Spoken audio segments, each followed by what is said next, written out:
everybody. Hi. Welcome to If These Walls Could Talk. I'm Wendy Stuart. And I'm Tym Moss. And we're so happy to be with all of you post-Thanksgiving. You all survived. Absolutely. If you're watching this show. Did you eat a lot of turkey? I ate so much food. Tim I ate cooked so much food. And you had people over. I did my Friendsgiving. I cook this huge feast every year. And that's the only time of the year I cook. But I cook a huge feast. And then anybody that doesn't have a place to go or have family, just come on over. So there's people in and out all day, and it is so much fun. I love it. And that's what Thanksgiving is about. So instead of telling you about all our career things and upcoming things, we're going to just do one thing. Yes. Well, just two quick things. One is I am one of the producers on Project Transcend, which is every Sunday. We have some incredible artists from the trans and gender nonconforming communities. So keep an eye out for that, because that's going to be wrapping up in about a month. And this Saturday at the Copacabana, you can see Wendy and me both performing in Icavelli's 50 Shades of Gay. Okay. Be there or be square. We still have a couple of tickets available. You can reach out to Tim or or if you know Icavelli, reach out to him. But we'd love to see your faces there. Okay, let's get down to business. We have a fabulous guest today who is on the other coast. So thank you for bearing with us. We're very excited to welcome her. She's had an amazing career in theater, TV, and film. You know her from The Girl from U.N.C.L.E. You know her from Heart to Heart. But what really pushed me over the edge is her conviction, her advocacy when it comes to conservation, biodiversity, the environment, and wildlife. Please put your hands together for the amazing Stephanie Powers. Yay. Thank you. Lovely to see you. Thank you so much for being here. Thank you. Thank you for having me.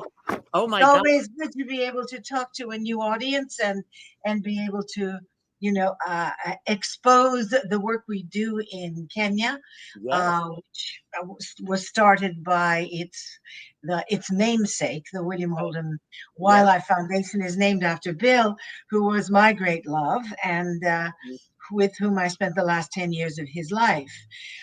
Bill was a conservationist before people had the word conservation in their vocabulary. Right. Yeah, he bought a game ranch, or he bought a ranch. So, and that was what the Mount Kenya Safari Club it was called. No, he went out as a hunter with two friends in the mid 1950s. And they wound up buying a hotel, which they turned into the Mount Kenya Safari Club. And it became kind of the jewel in the crown. But there were 2,000 acres that surrounded the club that was a mixed farm that belonged to a Major Nicholson. Bill had an idea, and he convinced Major Nicholson to sell him his farm.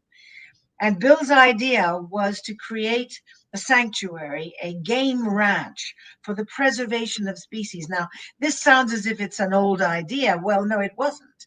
In 1959, it was the only one of its kind in the whole of Africa. Right. Let alone, there were private reserves in Europe, but nothing in Africa, and very few in the United States in 1959. It was way ahead nobody had the word conservation in their vocabulary, right? Let alone the notion of extinction. Yeah. So it was a very advanced idea. He was a visionary as far as wildlife conservation was concerned.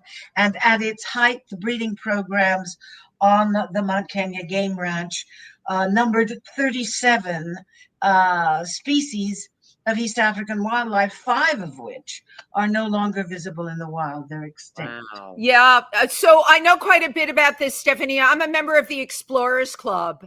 And I'm a fellow of the Explorers Club. Right. Of course.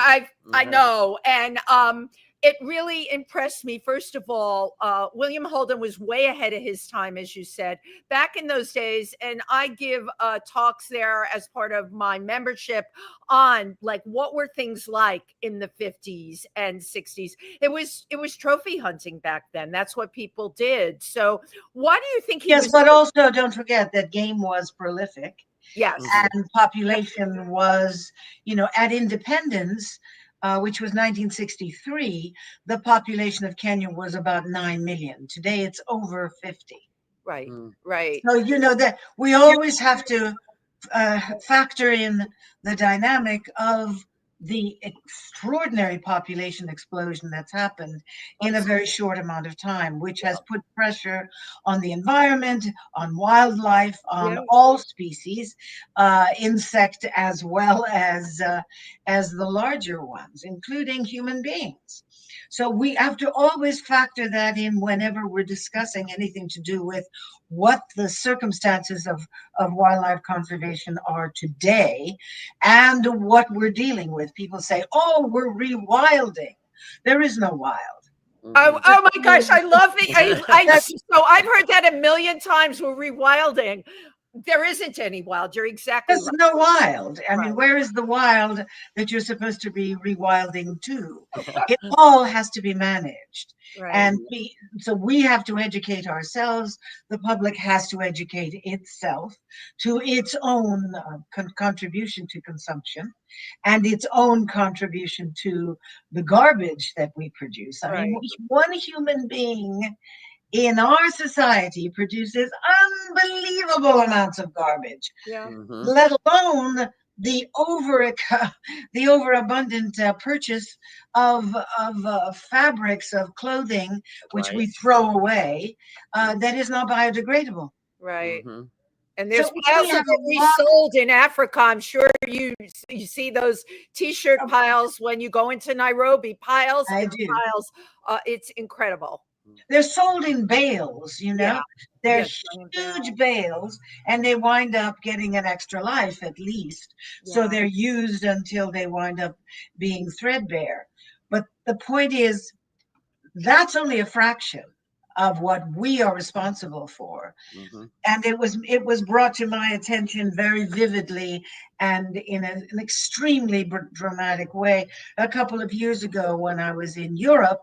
I work a lot in the theater in England, and I was in England and I was watching a news report. They had exhumed some of the mass graves that were the result of the Bosnian War. And of course the human remains had degraded, but what hadn't degraded was the clothing. So the sports shoes, the shoes which everybody buys, everybody wears, they were intact.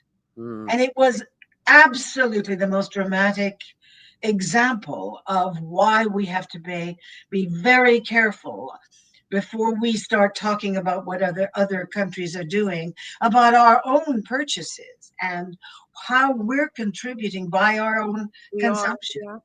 We can do something about it. And it's all about our choice and our consciousness to make those choices that are going to be not as damaging to the environment. Absolutely. I'd like you to talk a little bit about your agro-eco program working with the small farmers, because a lot of what we're talking about here, it's got to do, I always say you cannot save the animals unless you save the people.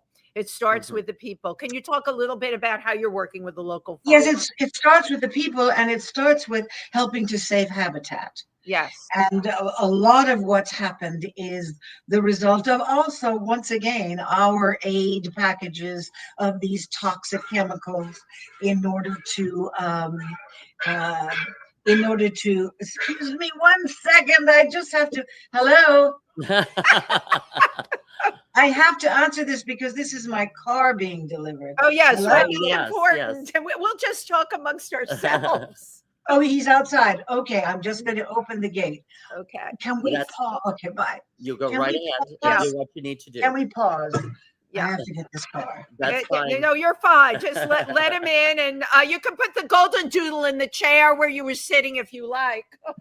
We think to talk. Hey, Sonny. Sonny, come on, Sonny, come talk to Tim and Wendy. We love animals, and we were just talking about animals. What Stephanie brought out, though, is, everyone's got these do-good ideas, but she's right. When you're buying those Reeboks, those Adidas, and surely, we feel good when we give them to Goodwill and we secondhand them, but a lot of this stuff ends up in these piles in foreign countries. And the problem with the capitalist society is Oh, yeah. this consumerism. Yeah. And it's just, oh, if it gets scuffed a little bit, oh, I'll just toss it away And get buy another another one. Right. And that mentality's got to go. I know, but Tim, how does it go when How think do we about change it? online, right? Yeah. How much of all of our shopping have I can't bear to go into a store because I can't find what I need. Mhm. So it is so easy for all of us to go online and go to Amazon or any company and order what we want, Mhm. right? And we buy from pictures a lot of the time. And y'all, if you're listening out there, you know when that item comes in, it does not look like the Yeah. picture. It's like, what the heck is this? Where's my dude over here? My Sonny is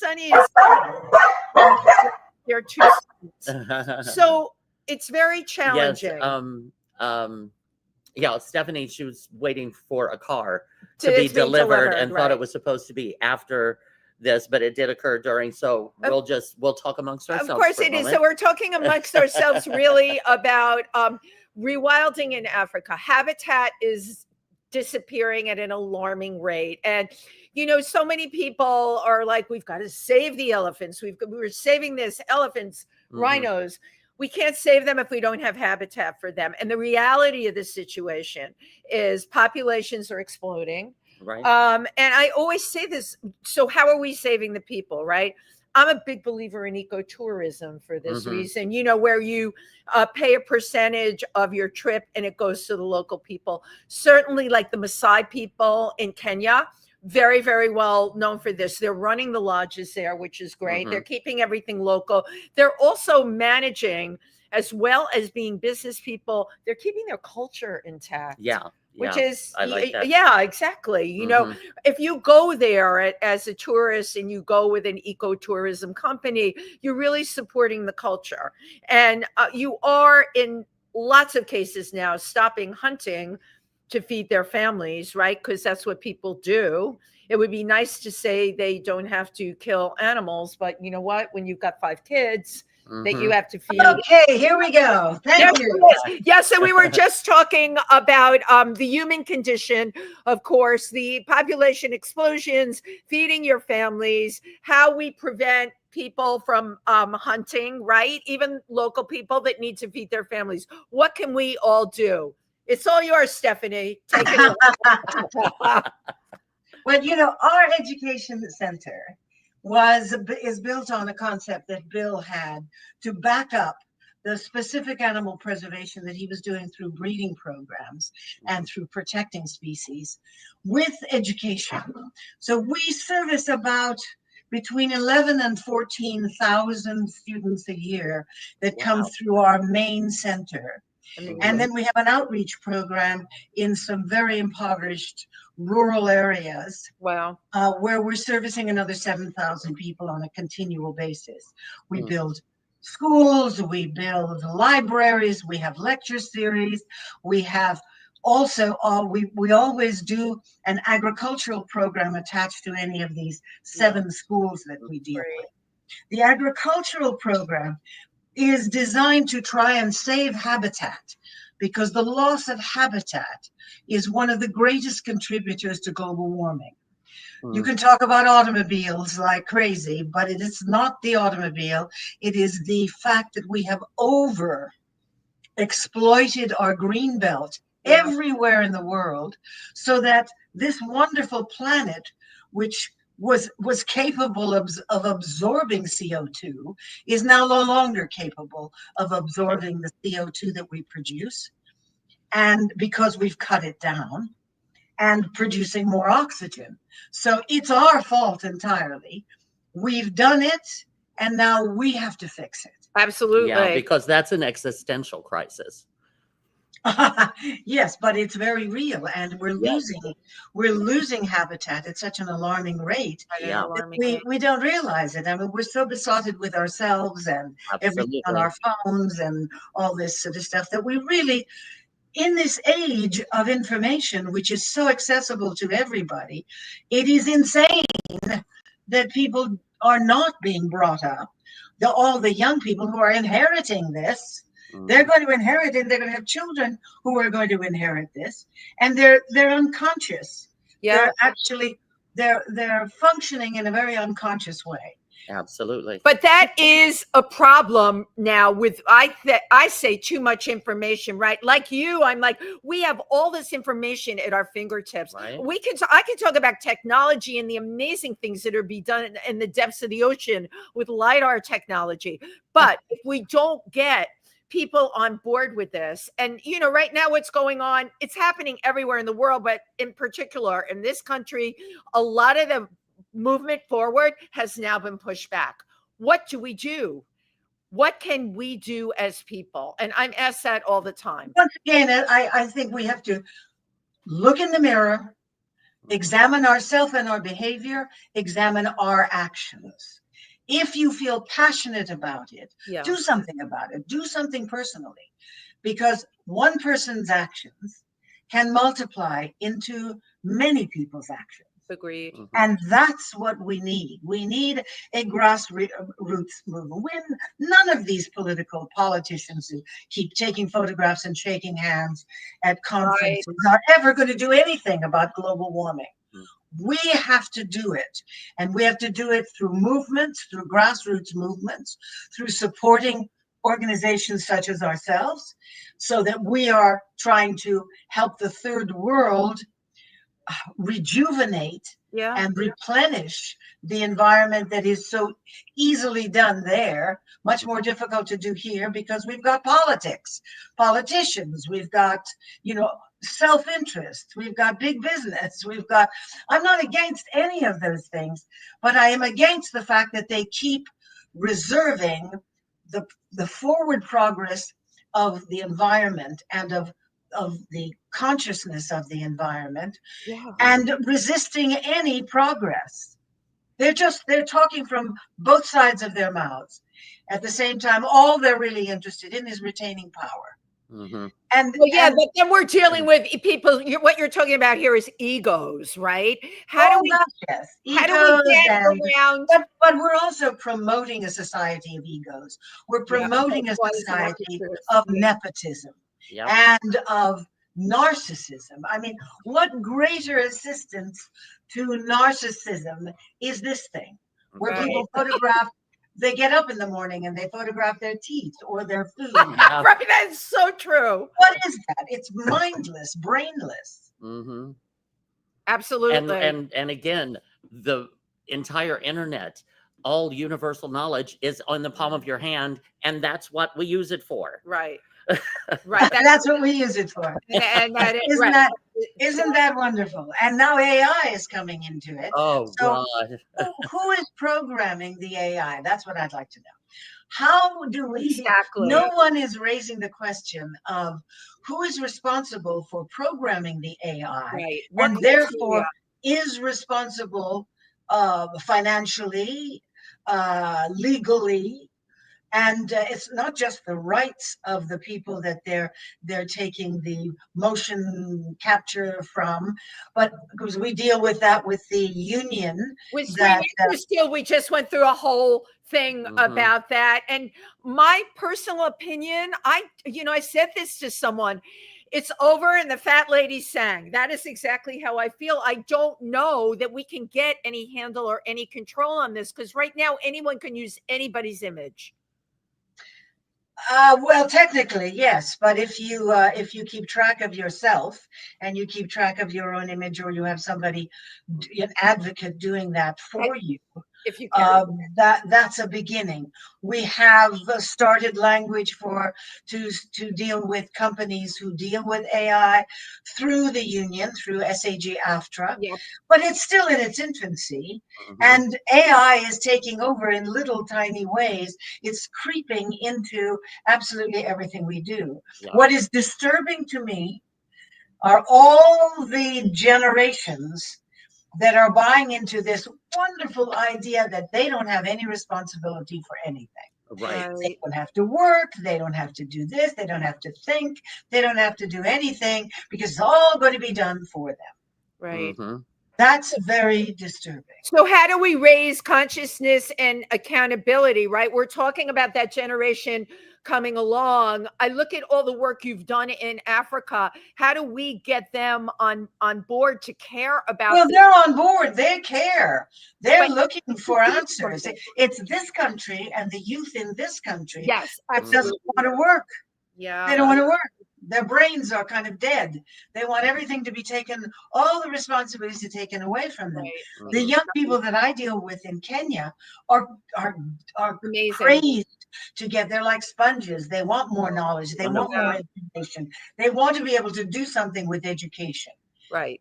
It's Right. completely different. The dynamic is different in other countries. We at the Western world, it's in England, it's in France, we produce generations of people who don't think. Yeah. And who want it all done. Absolutely. On They board. want it all done for them, and they think they deserve that. Yep. Have right. you had challenges working in Africa? And again, governments are corrupt all over the world, but I worked in Nigeria, Cameroon, Ethiopia. It is challenging dealing with local governments, and yet you're making such an impact. You're working with local people. What kinds of challenges have you personally encountered in Kenya? Well, we've been there a long time. You know, we're not the new kids on the block. No, I know that. Mhm. Right. They know us, and they know that we're not just.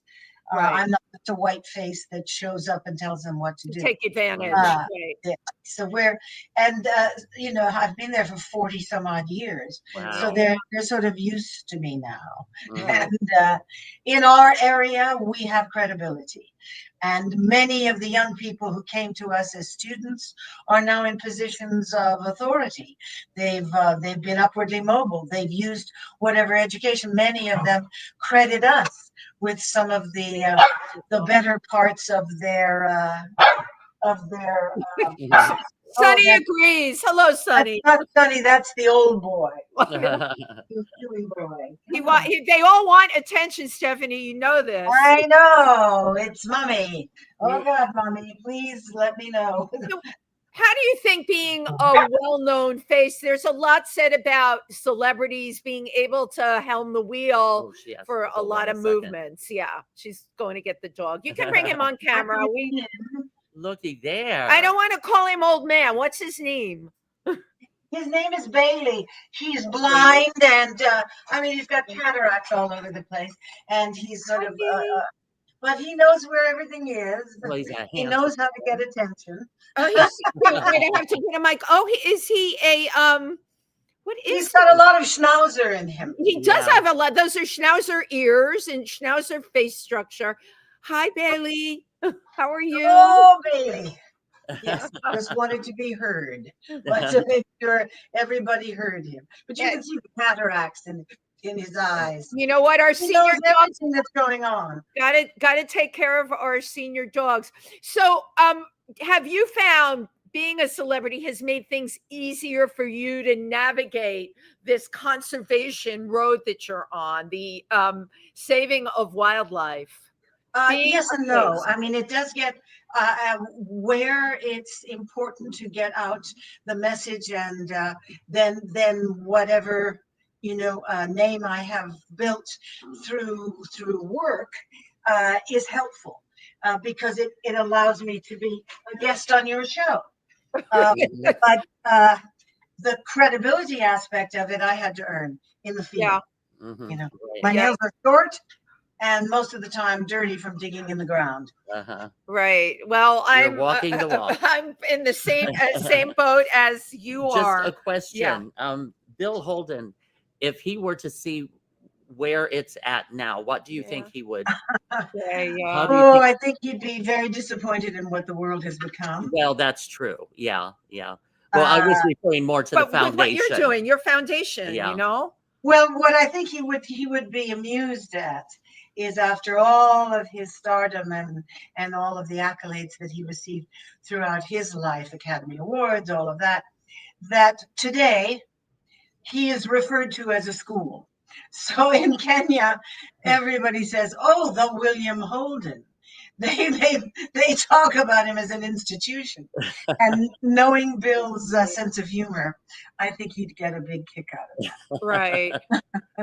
But of course, then there's you, and this is really important. You're keeping the vision going, and the agenda constantly changes by what the needs are, right? And again, we go back to how do technologies help us? I hear a lot about the human-animal conflict. I just met a guy from Spaces for Giants. He came up with elephant fencing, right? You may even know him.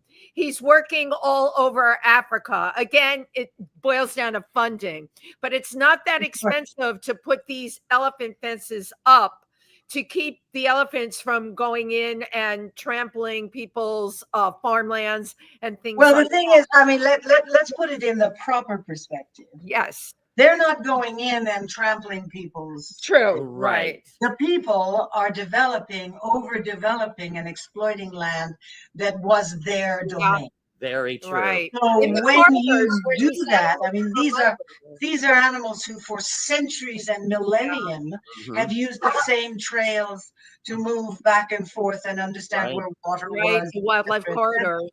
And human beings go in there and exploit everything they can. Yeah. And destroy everything they can. And then they say, oh, the animals are eating my crops. The thing is to be able to give alternatives to the humans, so which prevents them from having to overexploit areas where they don't belong. So in that way, and to make them guardians of guardian, yes, rather than exploiters of them. Right. So there's a wonderful organization called Akashinga. Oh, I know Akashinga, of course. They're fabulous. There's a lot of women in the field. Women. They're not only trained to be wardens and guards they're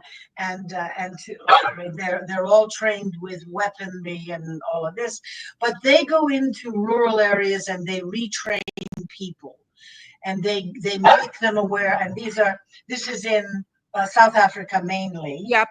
And they do a fantastic job. I cannot herald them enough. They were started by a man who was a mercenary. And he decided that he understood, is very interesting because he understood the way Dr. Leakey understood, Dr. Louis Leakey. Louis Leakey, yeah, of course. Who discovered the Olduvai Gorge, and his wife really discovered Australopithecus, which is now undisputed, the original man. He is the one who put women in the field to do studies, behavioral studies of our closest relatives, which are the great apes. Right. So he realized that, here's my old boy. He says Waldy's doing good. Well, Leakey, of course, was responsible for Diane Fossey, for Jane Goodall. Well, yes, he put Jane in the field first. Yeah, the Leakey women. But he's the one who sponsored them and got the funding for them. Right. Jane and Diane, and then my good friend Baruta Galvez. She's one of mine too. That's great. She's done incredible work with orangutans. I love her. I think that is she letting him out? He needs to go out. Well, he just needs to. He doesn't know what he wants. Listen, you know what? Their needs come first. As I tell people, I've got 4 animals. Also, their needs come first before anything else. So you do whatever you need to. That's okay. The only one that's missing here is my parrot, who's been in my life for 53 years. Wow. I have a parrot also. What kind of parrot? Amazon, yellow nape. Oh, I got a cockatoo, 45 years. Nobody keeps these birds that long. They always have 4 or 5 owners because, quite frankly, most people can't deal with the insanity, the screening. I have hearing loss in my left ear from that bird sitting on my shoulder and going, hello. Because mine is getting older, so she's becoming a grande dame, It's so beautiful, Amazon. I have a place for her in my bedroom, so because sometimes she goes to sleep on my chest as I'm reading or something like that. She just goes to sleep on my chest, so I have to be able to then take her off and put her on the stand so she doesn't poop in bed. Right. But So she's on the stand now. She didn't want to get off this morning, and she's being a grand dame right now. Otherwise, she'd be with me. I love it.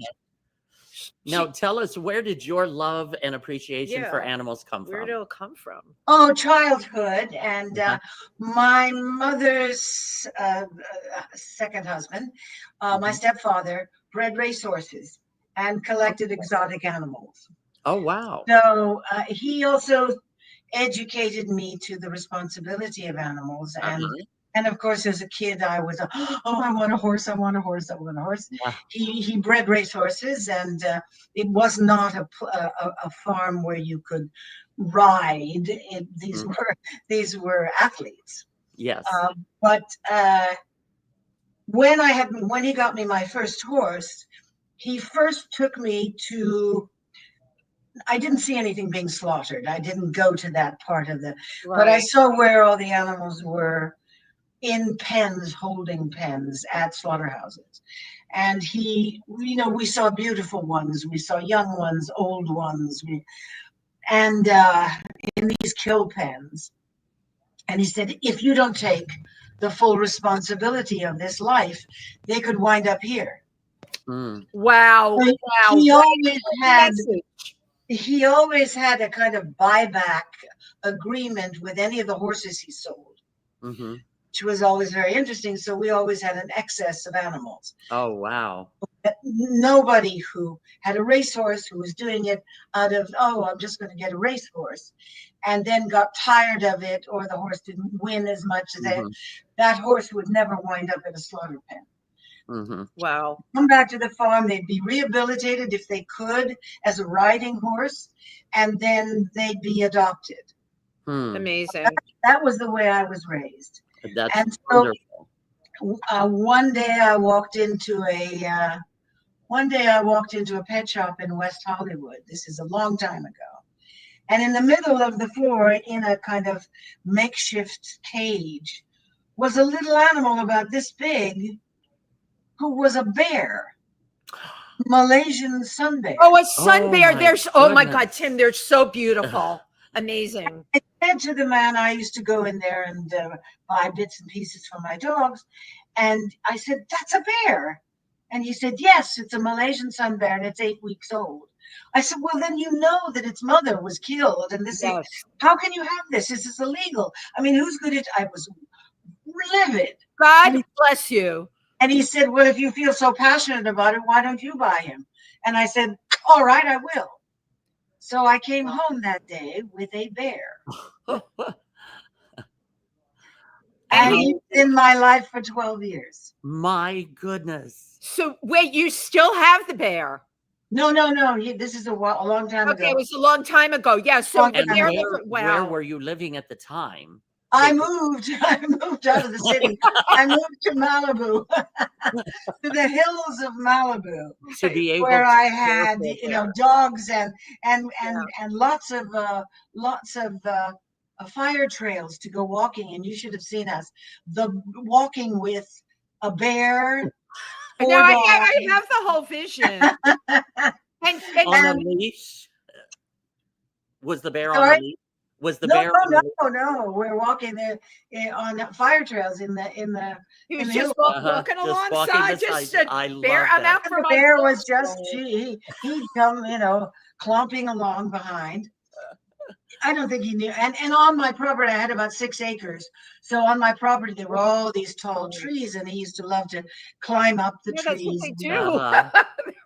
And the only way I could get him down, if he didn't want to come down, was a jar of peanut butter. That is an incredible story. That's unto itself. And also, you can also lure me out with a jar of peanut butter. Tim will come and climb down from whatever please for that. So you also know the plight of the Malaysian sun bear, right? I do, and I also know a woman in Hong Kong who has an extraordinary, she's done an amazing effort. I think she's saved over 400 bears from the bear farms in China. Wow. Who leach out the gall from the gallbladder. They use it for what they believe are medicinal. They believe is medicinal. I mean, in this day and age, what's the matter with them? They're so advanced in other things. How can they be so backward in this? Yeah. So with Walking with Bears and all the things you've done, how did you turn up on the girl from Uncle? I need to know what the transition was. Oh, well, I was under, I was also dancing in a ballet company and all that. Yeah. And when I was about 15, 16 years old, I auditioned for the movie West Side Story. And after about 16 auditions and several screen tests, I was asked to join the company for rehearsals. And I rehearsed with them until the filming. But because of my age and being restricted by the hours I could work, wow, I was fired. But I met somebody at the studio who asked me to come and read for him for a movie he was doing. Well, I had never acted before. So I read, and he said, that's fine. And I'm making this movie in Milwaukee. Would you like to do it? And this little movie got shown around to among a lot of people in the industry, because the man who was making the movie, his name was Tom Laughlin. I don't know if you remember that name. Billy Jack. Yeah. Remember? Oh, yeah, of course. Of Billy Jack fame. So Tom had a great patron who was a big producer at 20th Century Fox called Jerry Wald. And he showed this movie to a lot of his friends in the industry. And I was invited to join the contract players at MGM, 20th Century Fox, and Columbia Pictures. And the system in the old days was you would work with the contract players on a scene that you would develop. There was always a coach, and these coaches were incredible teachers. MGM had Zena Provendy, who was a protege of Stella Adler's. 20th Century Fox had Sandy Meisner. Oh, the Meisner. Wow. Sandy Meisner was coaching the actors under contract. And Columbia had a man called Les Mahoney, who had been the artistic director of the San Francisco Repertory Theater. So these were major people. And I was working at all three studios with contract players on a scene that we would eventually do for the talent department. Wow. And maybe the talent department would order a screen test, and when the screen test would be seen by the head of the studio, and then they might offer you a 7-year contract. So that is a process that I knew nothing. That was the process. What it is. Wow. So in my case, I was the hottest nobody in town. I was running around to all these studios. I'd say hello to the man at the gate. They'd let me drive in. It was unbelievable. And on one of these occasions, I was late for class at Columbia. And I ran through a shortcut through the editing department where they had these swinging doors. And I swung a door straight into the face of a man. And we were both wearing the same sunglasses. Now, these sunglasses were the latest thing on the French Riviera. And in those days, we're talking about the 60s. Yeah. In those days, it would take about 5 years for the latest fashion on the French Riviera to get to Los Angeles. Right. So he said, where did you get those glasses? And I said, well, my friend was driving in the Monte Carlo rally and he brought them to me. Where did you get yours? He said, I was at the Monte Carlo rally. Oh. He said, what do you do here? And I said, well, I'm an actress. He said, really? Are you any good? Nobody really asked me that. And I said, oh, well, sure. Yes, of course I am. He said, well, you want to come up and see me? I'm making a movie here. You ought to come up and see me. And I said, well, I can't. I'm late for class. He said, all right, after class, come to the 4th floor. And my name is Blake Edwards. Oh, my God. It's a Hollywood story, isn't it? And that is such an incredible, that is a brilliant Hollywood story. And he gave me my first job for Columbia. And I went under contract and I did 15 films for Columbia. And then you asked about The Girl from Uncle. Yeah. Just about that time, I mean, I'm sure you'll remember this, the history of the restrictions on the studios when the government designated that the studios were monopolies, and they had to begin to divest themselves because they made the product, they distributed the product, and they owned the cinemas, sort of like Apple. Like exactly. All those monopolies. We forgot about monopolies Yeah. when Microsoft and Apple and all these people and Amazon, they all have them. But the studios were the victims of this decision. So they had to begin to divest themselves of all sorts of things. And around this time in the mid-60s, they were beginning to divest themselves of the contract obligations to contract players. Wow. So they sold my contract. They sold me to MGM to do The Girl from Uncle.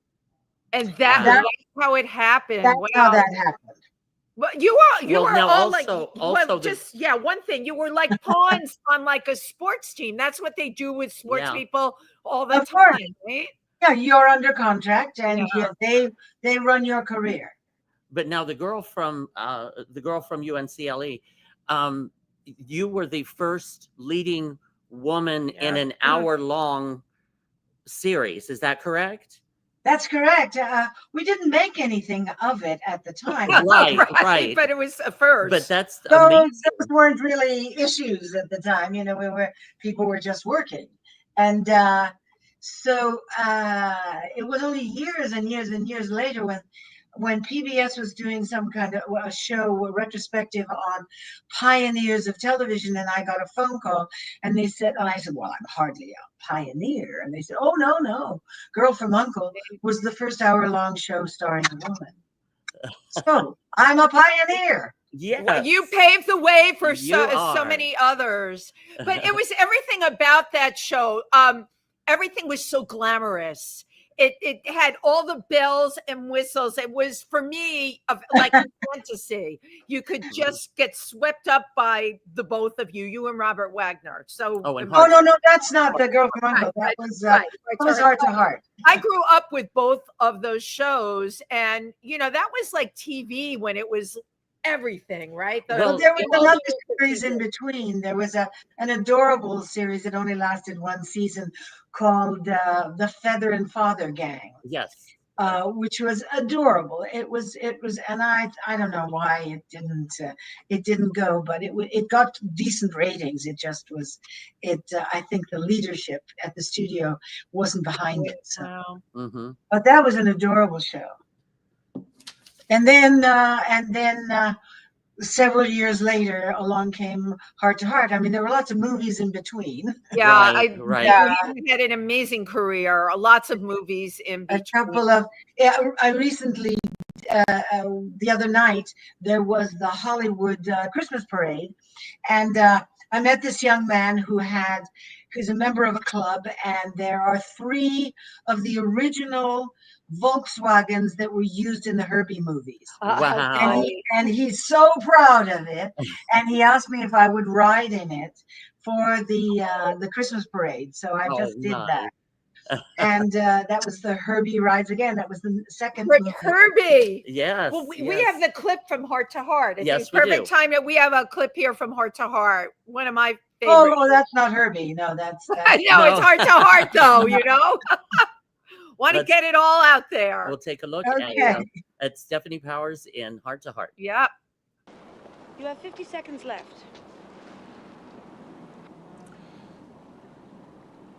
Turn her up.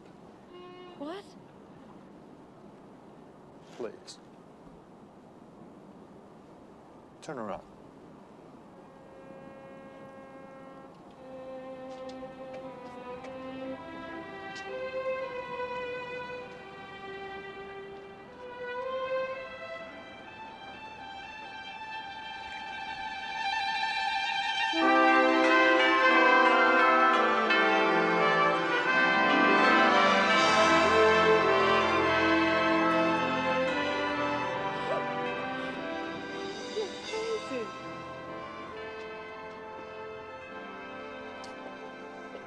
you.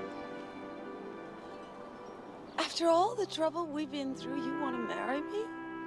Well, I'm sure we won't get into trouble on a weekly basis. Ah,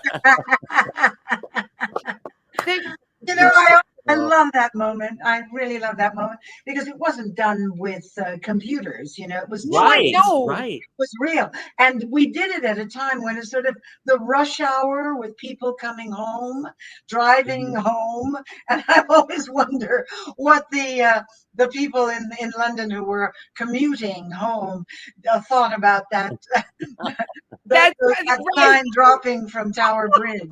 Oh, that was The two of absolutely you had incredible. such incredible chemistry Absolutely. together. The show, in so many ways, was so perfect in that you were like these two. Everybody wanted to be the two of you, the perfect couple. So did we. Yes. Yes, But people always used to say, "Oh, are you married?" We said yes to other people. Yes. Right, exactly. And interestingly enough, Now- you brought that up.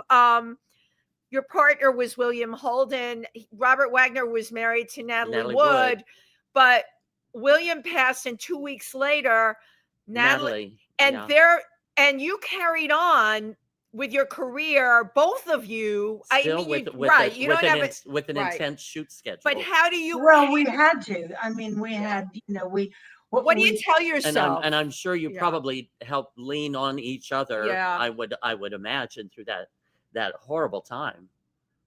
Yes, we did. We did. But such an Mhm. incredible time, but it's very challenging, you know, as performers, you go through these emotional, incredible things because it's real life, real things happen to you. And yet you walk into that studio and pardon the pun, the show has to go on because a gazillion dollars are tied up in it. And you Well, can't. not only that, but there were a lot of people whose jobs depended on that show. Thank Right, you. right. Yeah, you had a Yeah. huge crew on that. Mhm. Yeah, we had over 70 people on that. Wow. That's a really, really Yeah. big crew.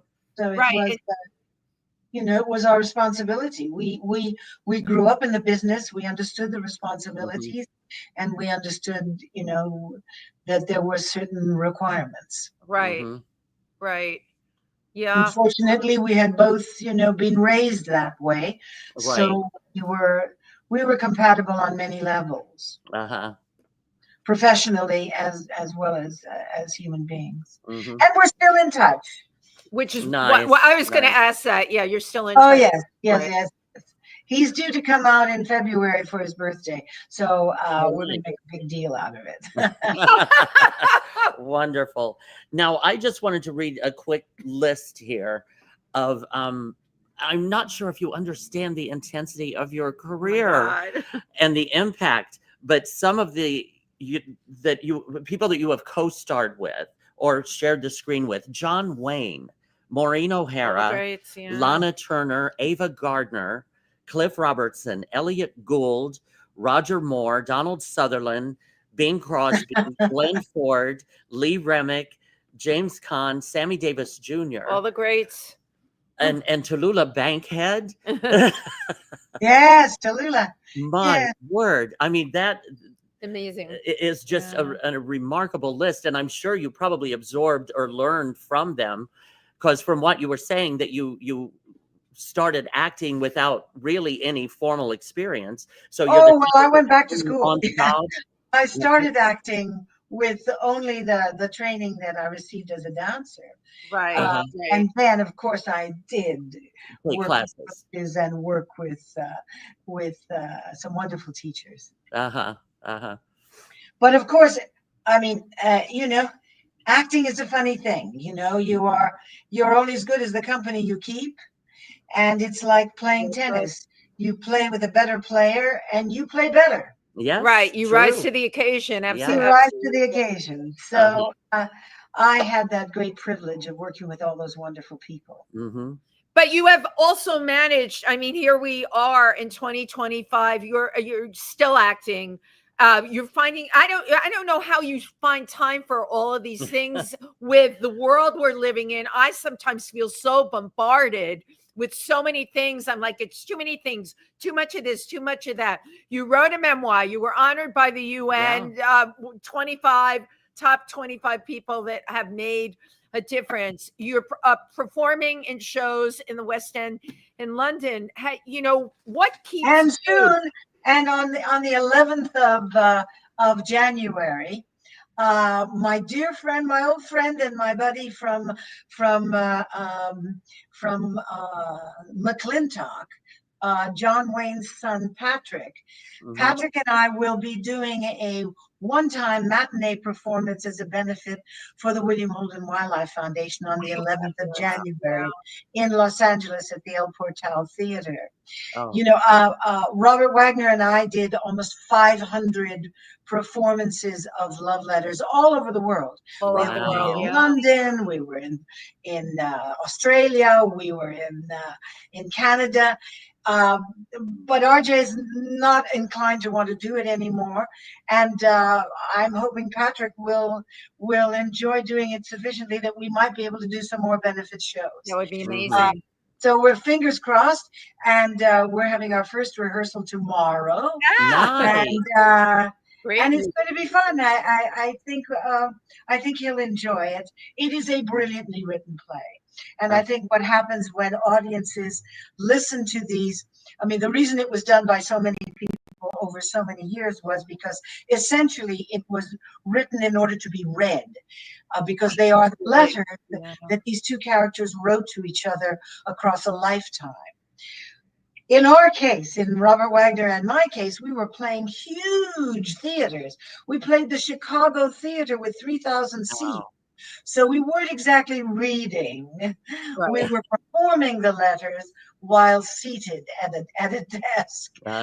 It'll be a little different with Patrick because he's never done it before, but it'll be very interesting to do it again after all these years. Right. I'm looking forward to it. Right. Yes. And the point is you're still doing it. You're still creating these opportunities and to benefit the Wildlife Foundation. It's what I said in the beginning. It's about using oneself, one celebrity to benefit things in the world. That's a really incredible thing to be able to do. It's Well, how lucky, how fortunate I am to be able to have that opportunity. Yeah. Now I have kind of an unusual question here. He has I always ask him. How unusual. But, now, like your work with the William Holden Wildlife Foundation, which allows you to carry on William's legacy. And I'm not sure how to ask this, but while you're doing that, do you ever kind of feel him around you, or does that make any sense? Yes, it does. In the beginning, we've been doing this now. We got our IRS status as a public charity in 1982. So we've been doing this a long time. And in the beginning, every time I went to Kenya, I would go to this particular spot on the game ranch where we always went in the days when we smoked cigarettes. We went there to sort of watch the sun go down and have a cigarette and just muse over the day. And I would go up there and I would feel sort of his presence. And then years later, as we had already built the education center, things were ongoing and all. I went up there on one occasion and he wasn't there. And I thought, what's happened here? I just didn't feel anyone. And I thought, somebody said, maybe he's just said, okay, get on with it. Yeah. The thing I think he'd be very happy how we extrapolated on his ideas, because we've moved into greater areas, we've moved into soil regeneration as a means of recapturing carbon counting. And so it's very exciting work. People think I just go over there and sit around the pool and have daiquiris. Oh my God. No. If anyone read about you, I don't know how they could possibly think that.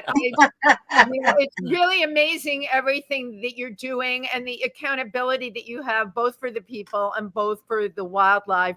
I'm sure you read recently what just happened with the Ritz-Carlton trying to develop that camp in Kenya, and They had people signing things that didn't know what they were signing. The whole thing turned into a debacle. We have to be responsible, right? Yes, we do. We have we have to be responsible on a corporate level. Yes. Because that company has shareholders, and the shareholders need to know what that company is doing Agreed. and make those people who operate the company accountable. Right. Absolutely. And do the Absolutely. right thing. We have a lot of comments. Yes, we do. One thing, Yes. one other thing I would like to get your opinion on. You got to experience the entertainment industry and the television industry during not really the onset of the television industry, but of the Well, it was a golden period. there was basically only 3 networks at the That's time. right. So everybody was tuning into 3 Yeah, networks. you were the only game in town. And with 3 now networks. Yeah. with all of this technology and the expansion and streaming services and all of that, everybody's focus is in completely different directions. How that has affected like the quality of entertainment or the industry in general. Well, it's in the hands of very few people. I'm sure you'll agree that Taylor Sheridan is one of the great talents that has come about in the last few years. Everything he writes and touches is brilliant. And 9 times out of 10, all of his shows are superior. Of course, they're big productions, so you stream them as much as you can. It's less something you see on a weekly basis than it is something you wait to then see subsequent shows. I love everything he does. I think he's absolutely brilliant, and I watch them almost exclusively. It's very hard to keep track of all of the shows. Many of them are some copycat shows, So it's much more difficult. I think for young actors, it's very difficult to get that following, because it's so transient. Right. Right. And because you don't have that captive audience as we did. Right. And also the fact that, after a certain amount of years and a certain amount of shows, let's recall that The Girl from U.N.C.L.E., we did 29 episodes in one season. Oh my God. Yeah, that's a lot. Wow. 29. Wow. In Heart to Heart, we did 26 episodes in one season. Wow. Amazing. Today, it's what, 8? Right. Yeah. But you were the only game in town. I mean, I remember, there's something to be said for that. There's too much. I call it everything, everywhere, all at once. Too many channels, too many places to watch things. There's a lot of really great things done. Lots of really good work, but it's hard to find. But there's so many. And there's a lot that's not so good. Right. But there's so many choices, and it really becomes daunting after a while, It does. I know. Yes. Yeah. We have some wonderful comments. Yes, we do. And thank you, everybody who tuned in today. Our dear friend Rose Trentman says, "Hello, my darlings. I loved watching the TV show." Let me see. I'm listening in from North Africa. Oh, great. Where in North Africa? I'm not sure if they're still on. I agree. The young people I currently deal with are amazing. Okay. Never ring. Good evening from Europe. Beat Claudia. Glenn Matheson. Oh, just a second. We just missed Glenn. Glenn Matheson says, "Hi, Stephanie. I love your work." Thank you, Glenn. Yeah. B. Claudia says, "Good evening from Europe. Honored to listen to the wonderful and so beyond amazing Stephanie Powers." And says, and I know everything about Stephanie Powers and Jane Goodall, who's one of my big there you go. She was a good friend of mine as well. Yeah. We're doing a memorial to her Thursday night, tomorrow night at the Explorers Club. Oh, fabulous. Her last talk was, she was supposed to come in for Climate Week a few weeks ago. It was a week. Well, she was here when she died. She was out by you. She canceled coming in live to us, but she came in on the monitor. So we were able to go to that, the big Clark room and watch her. And then she was just gone a week later. I know. Amazing. But she went in her sleep. So it was a kind of blessed transition, since we all have to make some kind of a transition. We all have to make a transition, and look at the mark she has left. Yes, she truly, she was quite a remarkable woman, and her energy, her generosity of energy. Although she couldn't do things herself, she would give you the confidence to carry on. Right. And by her endorsement, I have, in particular, I dealt with her most recently with a particular chimpanzee called Chocolat, who I was very involved with for the last 15 years. And we finally got Chocolate into a brilliant facility in the southern part of England called Monkey World. I know about Monkey World.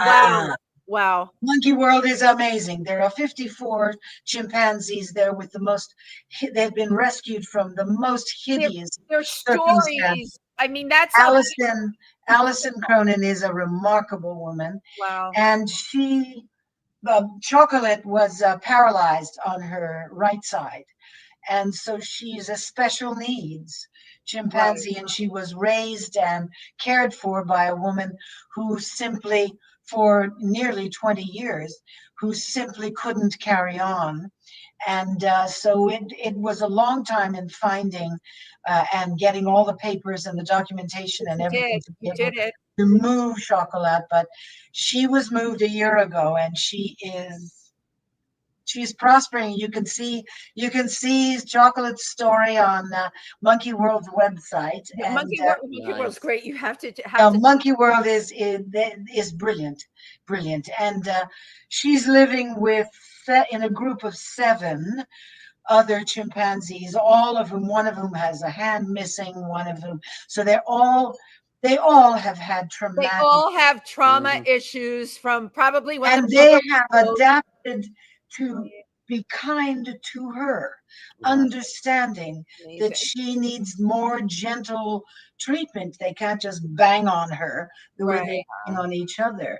It's remarkable to see how they've all adapted, this group, and how she's adapted. And I'm so thrilled because that's an incredible story. I would love to see I worked with chimps in Cameroon, and it's a lot of the same traumas and things, watching their mothers being killed in front of them. But what you're talking about, what Monkey World's doing, what an amazing storybook that would make with each individual story of. Oh, yes, she has that on her website. She does. She's got stories about every one of them, and it's a fabulous place, and it's well worth going to the website to see the stories of how remarkable this rehabilitation is. And how well they prosper. Right, and it is not easy. Let's just put that. People think you just can't introduce a chimp to another chimp. It's like having the relative over for Thanksgiving that nobody gets along with. Guess what? They've got to go to another table. And I've seen that firsthand. They share 97% of our DNA. They're unbelievable, really incredible. That's it. We can look at them and see ourselves. Absolutely. Now, B. Claudia, our friend from Germany, says, "What an honor to listen. We have to thank Stephanie Powers for all the inspiration in life, in the world, in movies, and for wildlife in so many ways. Who does this and keeps doing this?" Thank you for getting that to me, Claudia. Right. Thank you, Claudia. Yeah. So great. Oh my goodness, Stephanie Powers, you are welcome back on our show anytime. You are just Thank you, incredible. Thank you so much. And how about scheduling New York in to do the love letters reading? Well, we'll see how this goes. That's it's our first rehearsal tomorrow, so we'll see how it all goes. Yes, well, you have a good rehearsal tomorrow and enjoy driving that new car to it. Yeah, right. It's an old car. It just got new tires. Oh, okay. New tires are everything, and we are glad we could be here for its delivery. Thank you so much. Thank you. Thank you Stephanie so Powers, much, thank Stephanie. It's been a great pleasure to speak with you, and it's wonderful to meet people of like mind. Yes, We agree. Likewise. That's why we And did the don't show. sign off. We'll be back after the credits roll. To take Give it. my love to the people at the Explorers Club. Oh, you know what? I totally will. I'm going to be there tomorrow night. I totally will. Thank you, everybody. Thank you. Thank you.